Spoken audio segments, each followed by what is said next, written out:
अस्सलामुअलैकुम नाज़रीन, मैं मोहम्मद असलम हुसैन सियासत की ख़बरों में आप सबका इस्तकबाल करता हूँ। आज 12 दिसंबर 2024 है।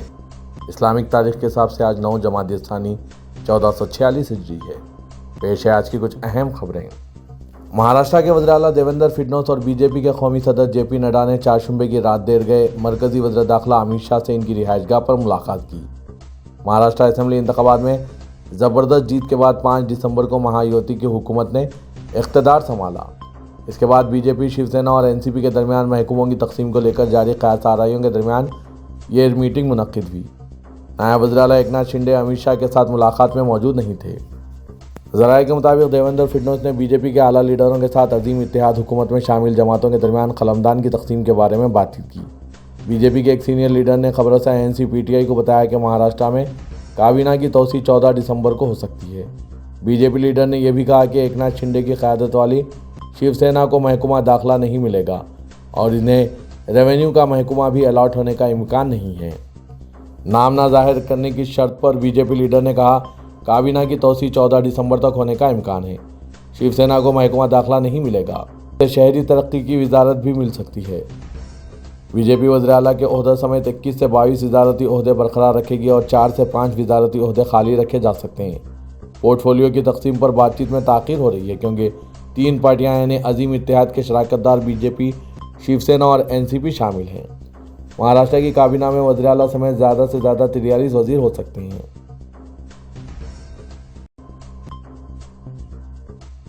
रियासत उत्तर प्रदेश की संभल की शाही जामा मस्जिद के सर्वे के दौरान तशद्दुद में 5 नौजवानों की मौत के बाद भी उत्तर प्रदेश में मुसलसिल अदालतों में अर्जी देकर मसाजिद का सर्वे कराने का मुतालबा किया जा रहा है। इस पर शदीद बरहमी जाहिर करते हुए राष्ट्रीय सोशल समाज पार्टी के कौमी सदर और साबिक रियासती वजीर स्वामी प्रसाद मौर्य ने कहा कि अगर आप गड़े मुर्दे उखाड़ेंगे और मस्जिदों में मंदिर तलाश करेंगे तो लोग मुल्क भर के मंदिरों में बुद्ध मठों की तलाश करना शुरू कर देंगे। स्वामी प्रसाद मौर्य ने जमकर हुकूमत पर हमला किया और कहा कि तारीख गवाह है कि केदारनाथ, बद्रीनाथ, पूरी जगन्नाथ सब बुद्धों के बड़े मजहबी मुकामात थे। इन्हें आज हिंदू मजहब की इबादतगाहों की शक्ल दे दी गई है, जबकि सम्राट अशोक ने हिंदुस्तान में तकरीबन 84,000 बुद्ध मठ बनवाए थे। आखिर वो कहाँ चले गए? स्वामी प्रसाद मौर्य के मुताबिक इससे साफ जाहिर होता है कि इन्हें तोड़कर या मुनहदिम करके मंदिर बनाए गए हैं। इसलिए अगर अब मस्जिदों में मंदिरों की तलाश खत्म नहीं हुई तो हम मंदिरों में बुद्ध मठ तलाश करना शुरू कर देंगे। उन्होंने कहा कि मुल्क में इत्तेहाद और भाईचारा कायम रहे, ये ज़रूरी है, इसलिए ये हरकतें बंद होनी चाहिए। नाज़रीन, स्वामी प्रसाद मौर्य के ख्यालात पर आपकी क्या राय है? कमेंट के ज़रिए ज़रूर बताइएगा। इलाहाबाद हाईकोर्ट के जज जस्टिस शेखर कुमार यादव ने मुसलमानों के खिलाफ मुनाफरत पर मबनी बयान देकर ज़बरदस्त तनाज़ा खड़ा कर दिया है। अब इनके खिलाफ कई मिहाज पर कार्रवाई शुरू हो गई है। एक तरफ सुप्रीम कोर्ट ने इलाहाबाद हाईकोर्ट से पूरे मामले की तफसील तलब की है, दूसरी तरफ इनके खिलाफ कई वकील भी पिटीशन दाखिल करने की तैयारी कर रहे हैं, तो तीसरी जानिब इनके खिलाफ तहरीक मुआवजा लाने की तैयारी चल रही है। कांग्रेस पार्टी ने इसके लिए बाकायदा मुहिम शुरू कर दी है। पार्टी का कहना है कि एक जज को ये ज़ेब नहीं देता कि वो इतने नफरत अंगेज़ ख्यालात का इजहार खुलेआम करें। इनके बयानात आईनी कानून और इंसानी अखलाकियत के खिलाफ थे। जस्टिस शेखर यादव को इनके ओहदे से हटाने के लिए कांग्रेस ने अरकान पार्लियामेंट का दस्तखत लेना शुरू कर दिया है। इस बारे में कांग्रेस रुकन पार्लियामेंट विवेक ने बताया कि अब तक राज्यसभा के 30 से ज़ायद अरकान के दस्तखत लिए जा चुके हैं। उन्होंने ये भी बताया कि पार्लियामेंट के मौजूदा सरमा इजलास में ही तहरीक मुआवजा के लिए नोटिस दिया जाएगा ताकि इस ज़हनीत के अफराद को मुल्क की अदलिया से बाहर निकालने की कार्रवाई फौरी तौर पर की जा सके। रियासत महाराष्ट्र के परभनी ज़िले में बाबा साहब अम्बेडकर के मुजस्मे की तौहीन के बाद फूट पड़े तशद्दुद को काबू में करने के लिए इंतजामिया ने शहर में कर्फ्यू का ऐलान कर दिया।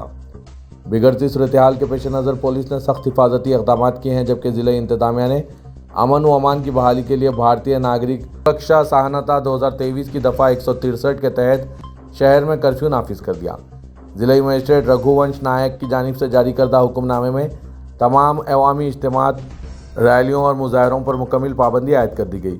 शहर में इंटरनेट खिदमात मुअत्तल कर दी गई और सोशल मीडिया के गलत इस्तेमाल को रोकने के लिए खुसूसी इक़दाम किए गए। हुक्म के तहत पुलिस को मुकम्मल इख्तियारात दिए गए हैं कि वह हालात को काबू में रखने के लिए फौरी और मौसर कार्रवाई करें। कांग्रेस पार्टी के बाद अब आम आदमी पार्टी ने भी दिल्ली असेंबली के इंतखाबात में साथ चलने से इनकार कर दिया है। अरविंद केजरीवाल ने साफ तौर पर कहा है कि कांग्रेस के साथ इत्तेहाद का कोई इम्कान नहीं है। केजरीवाल ने कहा कि आम आदमी पार्टी अवाम के साथ मिलकर दिल्ली में असेंबली इंतखाबात लड़ेगी। कांग्रेस के साथ किसी किस्म के इत्तेहाद का कोई इम्कान नहीं है। दूसरी तरफ पार्टी के सीनियर लीडर और रुकने पार्लियामेंट संजय सिंह ने कहा कि आम आदमी पार्टी के कौमी कन्वीनर अरविंद केजरीवाल ने खुद वाज़ेह कर दिया है कि दिल्ली में कांग्रेस के साथ कोई इत्तेहाद नहीं है। आम आदमी पार्टी तनहा इलेक्शन लड़ेगी। हमने गुज़श्ता 3 इंतखाबात में बीजेपी को बुरी तरह शिकस्त दी है। हमने दिल्ली में 65 सीटें जीती, इसलिए आम आदमी पार्टी तनहा इलेक्शन लड़ेगी और बीजेपी को बुरी तरह शिकस्त देगी। उत्तर प्रदेश के वज़ीर-ए-आला योगी आदित्यनाथ ने कहा है कि वज़ीर-ए-आज़म नरेंद्र मोदी की क़यादत में हिंदुस्तान तेज़ी से तरक्की कर रहा है और साल 2047 तक हिंदुस्तान तरक्की याफ्ता मुल्क बन जाएगा। कर्मा देवी तालीमी ग्रुप के 15वें यौम तासीस के मौके पर मेहमान खुसूसी के तौर पर खिताब करते हुए योगी आदित्यनाथ ने कहा कि वज़ीर-ए-आज़म नरेंद्र मोदी की क़यादत में हिंदुस्तान तेज़ी से तरक्की की जानिब गामज़न है। हिंदुस्तान को तरक्की याफ्ता मुल्क बनाने के लिए हमें खुद कफ़ील होना पड़ेगा और इसके लिए पहले हमें जदीद तालीम हासिल करना होगा। जब हमारा गांव, शहर, ज़िला, रियासत खुद कफ़ील हो जाएगा तभी तरक्की याफ्ता हिंदुस्तान का ख्वाब पूरा होगा। हिंदुस्तान पूरी दुनिया में हर मैदान में अपना झंडा बुलंद कर रहा है।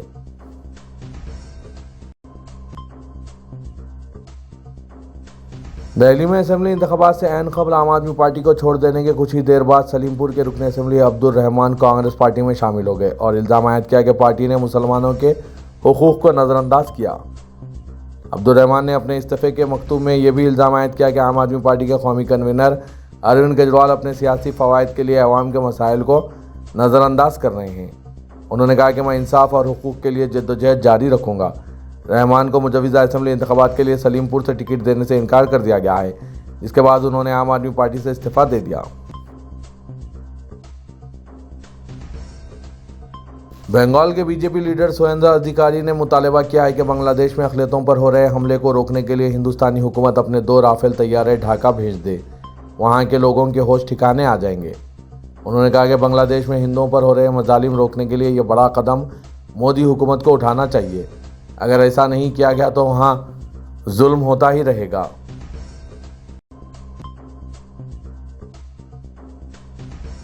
संभल में 24 नवंबर को तशद्दुद फूट पड़ा था। इसके बाद पुलिस सख्त हो गई और शरपसंदों को पकड़ने के लिए सर्च ऑपरेशन चला रही है। इस सिलसिले में पुलिस ने संभल में तलाशी मुहिम चलाई और तेज़ी से छापेमारी कार्रवाई कर रही है। अहम बात यह है कि पुलिस की ये कार्रवाई समाजवादी पार्टी रुकने पार्लियामेंट ज़ियाउर रहमान बर्क के घर के अतराफ़ के इलाकों में की गई। इसके अलावा संभल में भी बुलडोज़र की कार्रवाई जारी है। इंतज़ामिया गैर कानूनी तामीरात पर बुलडोज़र चला रही है। एसपी, एसएसपी भी इस मुहिम में शामिल हैं और वो पुलिस टीम की क़यादत कर रहे हैं। इसके अलावा आरएएफ, आरआरएफ और पीएसी के जवानों को भी तैनात कर दिया गया। वज़ीर-ए-आला योगी आदित्यनाथ ने खुद संभल में सख्त ऑपरेशन की हिदायत दी है। संभल में तलाशी मुहिम के दौरान पुलिस ड्रोन का भी इस्तेमाल कर रही है। मरकज़ी वज़ीर शहरी हवाबाजी राम मोहन नायडू ने कहा कि तेलंगाना के दारुल हैदराबाद के शमशाबाद एयरपोर्ट के क़याम में आंध्र प्रदेश के वज़ीर-ए-आला चंद्राबाबू नायडू का अहम रोल है। एयरपोर्ट के क़याम के लिए उस वक्त 5000 एकड़ अराज़ी हासिल करना मामूली बात नहीं थी। राम मोहन नायडू ने शमशाबाद के एक होटल में मुनक़िदा तक़रीब में एयरपोर्ट प्रोडक्टिव ऑपरेशन सेंटर का इफ्तिताह अंजाम दिया। उन्होंने कहा कि ग्रीनफील्ड एयरपोर्ट के क़याम का नज़रिया सबसे पहले चंद्राबाबू नायडू ने पेश किया। उन्होंने कहा कि मुल्क में इंफॉर्मेशन टेक्नोलॉजी की तरक्की भी चंद्राबाबू नायडू का अहम रोल रहा। मरकज़ी वज़ीर ने कहा कि मुल्क की तरक्की में इंफॉर्मेशन टेक्नोलॉजी के रोल को चंद्राबाबू नायडू कौमी सतह पर पेश कर रहे हैं। उन्होंने कहा कि मुल्क में नए एयरपोर्ट्स की तामीर में असली टेक्नोलॉजी का इस्तेमाल किया जा रहा है और मुसाफिरीन के लिए बेहतर सहूलतों को यकीनी बनाया गया। तेलंगाना के वज़ीर रेवेन्यू व इत्तलात व ताल्लुकात आमा श्रीनिवास रेड्डी ने मुशीर बराए chief minister V Narendra Reddy और चीफ सेक्रेटरी शांति कुमारी के हमरा कलेक्टर्स, सीपीज, एसपीज के साथ एक वीडियो कॉन्फ्रेंस मुनक़्क़िद करते हुए इंदिरम्मा हाउसिंग स्कीम ग्रुप 2 इम्तिहानात, वेलफेयर इंस्टीट्यूशंस में डाइट चार्जेस में इजाफे का आगाज़ और ज़ात पात पर मबनी सर्वे प्रोग्राम का जायज़ा लिया। वज़ीर ने कहा कि हुकूमत पहले मरहले में 4.5 लाख इंदिरम्मा मकानात की तामीर का आगाज़ करेगी। चीफ मिनिस्टर ने इस माह की 5 तारीख को इंदिरम्मा ऐप का आगाज़ किया था। इस ऐप का मकसद प्रजा पालाना के दौरान मकानात के मौसूल दरख्वास्तों की जाँच और अहलियत मालूम करना है। उन्होंने कहा कि इंदिरम्मा हाउसिंग स्कीम के तहत तकरीबन 80 लाख दरख्वास्तें मौसूल हुई है। कलेक्टर्स को चाहिए कि सर्वे के लिए फील्ड की सतह के अहदेदारों की निशानदेही करें। हर 500 दरख्वास्तों पर एक सर्वे की शरह होनी चाहिए। पुराने शहर हैदराबाद के इलाके शमशीरगंज में उस वक्त कशीदगी पैदा हो गई जब स्कूली बच्चों के आपसी झगड़े को फिरकाना रंग दिया गया। ताहम पुलिस ने बरवक्त चौकसी इख्तियार करते हुए इस वाक़े पर काबू पा लिया। ताहम सोशल मीडिया पर वाक़े को फिरकाना रंग देते हुए भड़काया गया। बताया जा रहा है कि खानगी स्कूल में चंद तलबा के दरमियान झगड़ा पेश आया, जिन तलबा में बहस व तकरार हुई। इनका ताल्लुक़ मुख्तलिफ मजहबों से है। एक तालिब इल्म को मारपीट करने का अक़लियती तलबा पर इल्ज़ाम लगाते हुए अय्यप्पा स्वामी के भक्तों की कसीर तादाद शमशीरगंज पर जमा हो गई। स्कूल में जबरन दाखिल हुए अक़लियती तबक़े के तलबा को हरासा किया गया और तलबा के वालिदैन के साथ भी मारपीट की गई। पुलिस ने इन एहतजाजी अय्यप्पा स्वामी के भक्तों को मेन रोड पर आने से रोक दिया और मसले को बातचीत के जरिए हल करने का मशवरा दिया। चूँकि तलबा कम उम्र हैं और एक ही स्कूल के तालिब इल्म हैं और इनके दरमियान नफरत नहीं रहती, बातचीत के बाद वो आपस में फिर घुल मिल जाएंगे। ताहम अय्यप्पा स्वामी के भक्तों ने पुलिस और स्कूल इंतजामिया की एक नहीं सुनी, जिसके बाद बात को बेकाबू होता हुआ देखकर deputy commissioner of police south zone Hisna Mehra भी शमशीरगंज पहुंची और हालात का जायजा लेने के बाद पुलिस की ज़ायद फोर्स को तलब करते हुए इलाके में तैनात कर दिया। पुलिस हालात पर सख्त नज़र रखे हुए हैं। इलाके में सादा लिबास पुलिस को भी तैनात कर दिया गया और तिलाई गर्दी बढ़ा दी गई है। पुलिस की जानिब से सोशल मीडिया पर गहरी नज़र रखी गई है और इम्कान है कि अमन कमेटी का इजलास तलब करते हुए मामले की यकसोई की जाएगी। Member secretary Telangana state legal services authority CH पंचा किशोरी के मुताबिक नेशनल लीगल सर्विसेज अथॉरिटी की नेशनल लोक अदालत 14 दिसंबर को तेलंगाना की तमाम अदालतों में मुनक्किद होगी। हाई कोर्ट से लेकर तालुका सतह की अदालतों में इसका एहतमाम करते हुए ज़ेर-इल्तिवा सिविल और कंपाउंडेबल क्रिमिनल केसेस की यकसोई की जाएगी। Chief justice Telangana high court justice Alok Aradhe legal service authority के सरपरस्त आला हैं, जिनकी निगरानी में इसका एहतमाम किया जा रहा है। लोक अदालत में किसी अखराजात या फीस के बगैर खिदमत अंजाम दी जाती है। शहर हैदराबाद की संध्या थिएटर में 4 दिसंबर को पेश आए अलमनाक वाक़े के सिलसिले में दर्ज करदा FIR को कालादम करने की ख्वाहिश करते हुए तेलुगु फिल्मों के अदाकार अल्लू अर्जुन तेलंगाना हाईकोर्ट से रुजू है। अदाकार की फिल्म पुष्पा 2 के प्रीमियर के इस वाक़े के नतीजे में खातून की मौत हो गई थी और इसका बेटा ज़ख्मी हो गया था। इस सिलसिले में शिकायत पर FIR दर्ज करते हुए इल्ज़ाम लगाया गया था कि ज़्यादा हुजूम और दम घुटने के नतीजे में खातून की मौत हुई। इस खातून के शौहर ने यह शिकायत करते हुए दावा किया कि अदाकार की 9:40 पर रात थिएटर में आमद हुई। इस मौके पर सिक्योरिटी के स्टाफ ने मुबैना तौर पर वहां मौजूद अफराद को धकेलना शुरू किया। अपनी दरख्वास्त में अल्लू अर्जुन ने इस वाक़े में मुलविस होने की तरदीद करते हुए दावा किया कि महज फिल्म की नुमाइश के मौके पर मौजूदगी से मुजरिम करार नहीं पाते। इनकी कानूनी टीम ने दलील दी कि अदाकार का थिएटर में हुजूम होने से कोई ताल्लुक़ नहीं है। थिएटर में फिल्म के प्रीमियर के मौके पर मुनासिब एहतियात बशमुल पहले से सिक्योरिटी इंतजाम पुलिस के जरिए किए गए थे ताकि हुजूम को काबू में किया जा सके। इस बात की निशानदेही की गई है कि अदाकार के प्रोडक्शन हाउस ने थिएटर इंतजामिया और मुकामी पुलिस हुक्काम को अवाम के हुजूम के इम्कान के बारे में पेशगी तौर पर इत्तला दे दी थी। तेलंगाना के वज़ीर रेवंत रेड्डी अपने एक रिश्तेदार की शादी की तकरीब में शिरकत के लिए राजस्थान के जयपुर पहुंचे, जहां जयपुर एयरपोर्ट पर राजस्थान प्रदेश कांग्रेस कमेटी के सदर गोविंद सिंह, राजस्थान लेजिस्लेटिव पार्टी के लीडर तुकाराम जेली और कांग्रेस रुकन असेंबली अमित चरण व दूसरों ने इनका खैर मकदम किया। बाद चीफ मिनिस्टर अपने अरकान ख़ानदान के हमरा शादी की तकरीब के लिए रवाना हुए।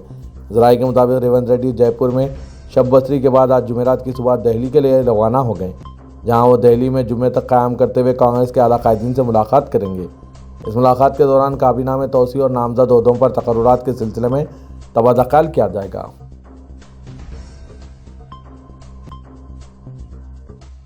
Managing director water works Ashok Reddy ने कहा है कि बोर्ड की जानिब से मुनज़्ज़म तरीके से मुसलसिल निगरानी में 90 रोज़ा खुसूसी मुहिम sewerage overflow free city Hyderabad चलाई जा रही है।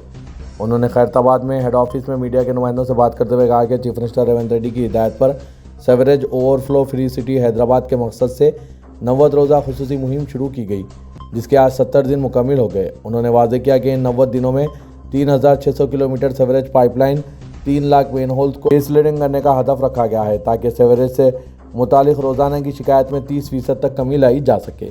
उन्होंने कहा कि अब तक 50% हदफ हासिल कर लिया गया।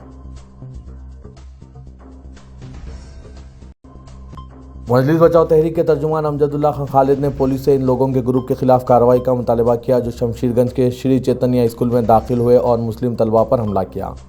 एक बयान में अमजदुल्ला खान खालिद ने कहा कि मुख्तलिफ बरादरियों से ताल्लुक़ रखने वाले दो तलबा के दरमियान मामूली झगड़ा पेश आया और अमला इस मसले को हल करने में नाकाम रहा। छोटा मसला उस वक्त बड़ा बन गया जब एक तालिब इल्म अय्यप्पा स्वामी दीक्षा का लिबास पहनने वाले मुसलमान तलबा के ग्रुप के जरिए आमना सामना हुआ और मुबैना तौर पर इसके साथ हाथापाई की गई। अगर अमला फौरी तौर पर काम करता तो यह मामला बढ़ता ही नहीं। अमजदुल्ला खान खालिद ने कहा कि स्कूल के हुक्काम अमन बरकरार रखने और तलबा को तहफ़्फ़ुज़ फराहम करने में नाकाम साबित हुए हैं।